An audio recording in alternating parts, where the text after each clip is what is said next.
नमस्कार, आप देख रहे हैं न्यूज़ 24 सच तक भारत। मैं तनुज सिंह। हमारे साथ उपस्थित हैं उरई पे दीनदयाल प्रजापति जी, बुंदेलखंड प्रवासी संगठन कारवां का अध्यक्ष। नमस्कार सर। नमस्कार जी। उरई पे किस लिए आगमन हुआ आपका? दरअसल उरई आने का हमारा उद्देश्य ये था कि ये जो आप महाराजा खेत सिंह जी की जयंती मना रहे थे लखनऊ में, तो कल हम लोग लखनऊ में मौजूद थे, उनकी जयंती में गए थे। तो दरअसल वहाँ पे जा कर के देखा कि जो जयंती उनकी मनाई गई है तो वो इंडोर मनाई गई है।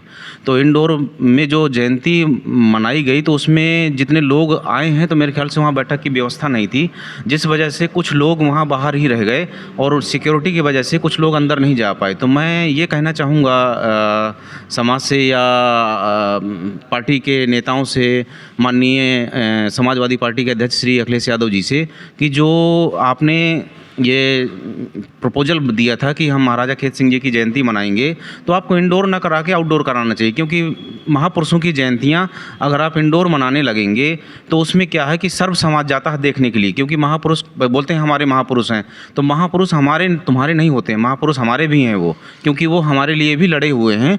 तो इस उद्देश्य से हम लखनऊ गए थे कि हम वहाँ जयंती मनाएंगे, वहाँ देखेंगे कि क्या हर्षोल्लास के साथ मनाया जाता है। जैसे आपका गढ़कुंडार का जो फेमस ये जो ओकेजन होता है, इसमें बहुत भीड़ एकत्रित होती है। तो उस भीड़ में कोई व्यक्ति ये नहीं काउंट कर सकता कि वहाँ सिर्फ खंगार ही गए हैं, वहाँ सर्व समाज जाता है देखने के लिए और उस जयंती को हर्षोल्लास के साथ में मनाते हैं। तो बुंदेलखंड में आने का उद्देश्य मेरा ये था कि अभी जो है जो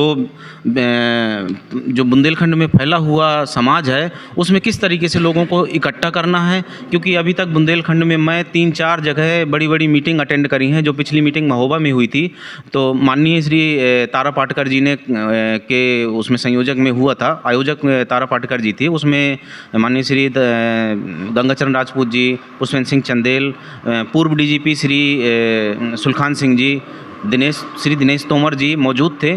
तो उसमें भी बुंदेलखंड को लेकर के चर्चाएं हुई थी कि भाई उसमें एक मुद्दा आया था कि पलायन को कैसे रोका जाए।